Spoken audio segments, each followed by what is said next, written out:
अगले 24 घंटे के अंदर इजराइल और हिजबुल्लाह का युद्ध फिर से शुरू होने के आसार बन रहे हैं। इजराइल के रक्षा मंत्री ने दक्षिण लेबनान में जाकर हिजबुल्लाह को ललकारा है, लेकिन बड़ी खबर यह है कि हिजबुल्लाह ने अपने लीडर हसन नसरल्लाह की मौत के बाद एक बहुत बड़ा मिशन शुरू कर दिया है।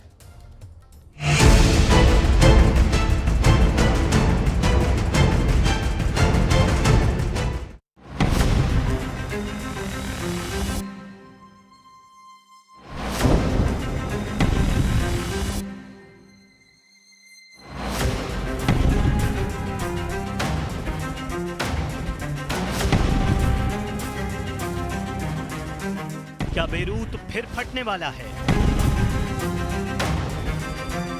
क्या हिजबुल्लाह पर फिर गिरेंगे बंकर बस्टर? लेबनान पर इजराइल के फरवरी वाले कहर का बड़ा सिग्नल मिलने लगा है।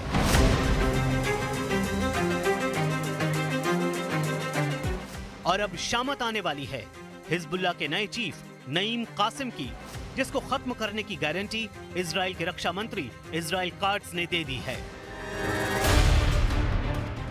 यह खबर पूरी दुनिया में छप रही है कि अब हिजबुल्लाह बचेगा या फिर उसके ड्रोन।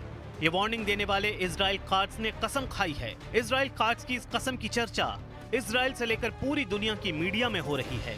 इन रिपोर्ट्स में इजराइल काट्ज ने साफ कर दिया कि इजराइल ने जैसा हश्र हसन नसरल्लाह और हाशिम सफीद्दीन का किया, वही हाल अब हिजबुल्लाह के नए चीफ नईम कासिम का किया जाएगा।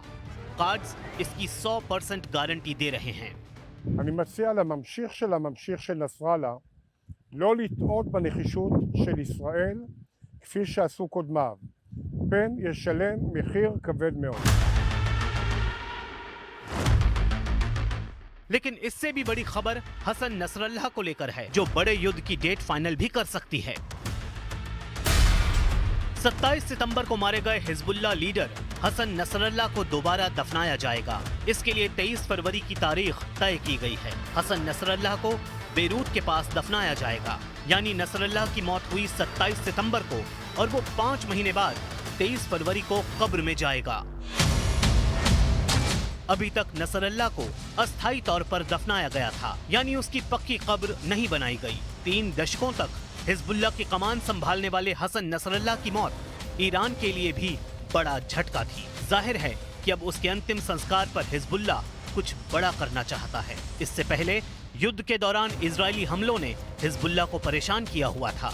यही वजह रही कि हसन नसरल्लाह का पारंपरिक तरीके से अंतिम संस्कार नहीं हो पाया।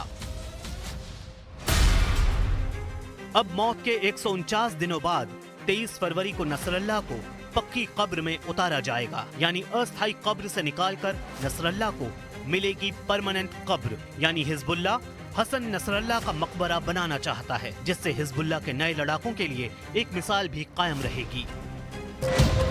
हिजबुल्लाह का प्लान बहुत बड़ा है। वो 23 फरवरी को बड़ा जुलूस निकालकर हसन नसरल्लाह और उसके बाद मिलिशिया के प्रमुख बने हाशिम सफीद्दीन को सुपुर्द खाक करना चाहता है। हाशिम सफीद्दीन को भी इजराइल ने 1 हफ्ते बाद हवाई हमले में मार डाला था, लेकिन हिजबुल्लाह और इजराइल के बीच मौजूदा चिंगारी की वजह ज्यादा खतरनाक है। नए युद्ध की चिंगारी क्यों भड़की है, इसकी बड़ी वजह समझ लीजिए। क्योंकि जनवरी के आखिरी दिनों में लेबनान और इजराइल के बीच कुछ ऐसा हुआ है जो फिर से उस आग को भड़का सकता है, जो गाजा से लेकर बेरूत और ईरान से लेकर यमन को भी जला सकती है। इजराइल और हिजबुल्लाह के बीच 27 नवंबर को 60 दिन का युद्ध विराम हुआ था। ये सीज फायर डील 26 जनवरी को पूरी हुई, लेकिन दोनों तरफ से दावा किया गया है कि दुश्मन ने डील के मुताबिक काम नहीं किया। हिजबुल्लाह का दावा है कि इजराइल ने दक्षिण लेबनान से अपनी फौज नहीं हटाई, वहीं इजराइल का दावा है कि हिजबुल्लाह अब भी दक्षिण लेबनान में है और लेबनान की सेना ने इसे पूरी तरह अपने कब्जे में नहीं लिया है।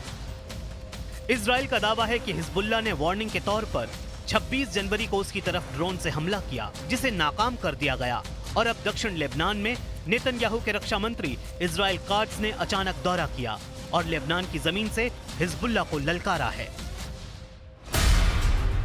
इजराइल ने साफ कर दिया है कि या तो अब हिजबुल्लाह के ड्रोन नहीं बचेंगे या फिर हिजबुल्लाह नहीं बचेगा। इजराइल काट्ज की वार्निंग साफ है, ना ही अब हिजबुल्लाह बचेगा, ना ही उसके हथियार।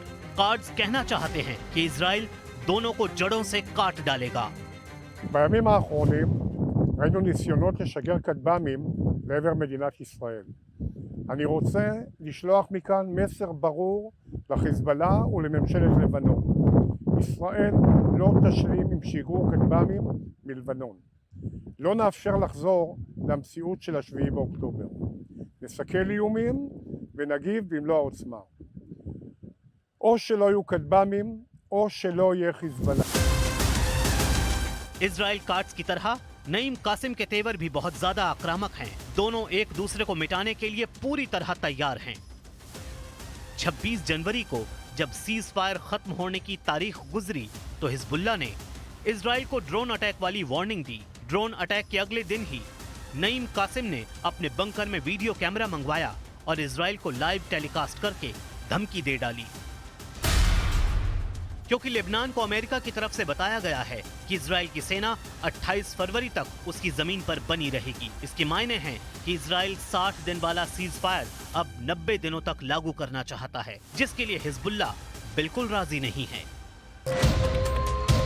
हिजबुल्लाह ने दक्षिण लेबनान में जीरो टॉलरेंस वाली पॉलिसी लागू कर दी है। नईम कासिम ने वीडियो मैसेज भेजकर साफ कर दिया है कि सीज फायर के दौरान इजराइल उसकी जमीन से नहीं हटा तो बिल्कुल बर्दाश्त नहीं किया जाएगा।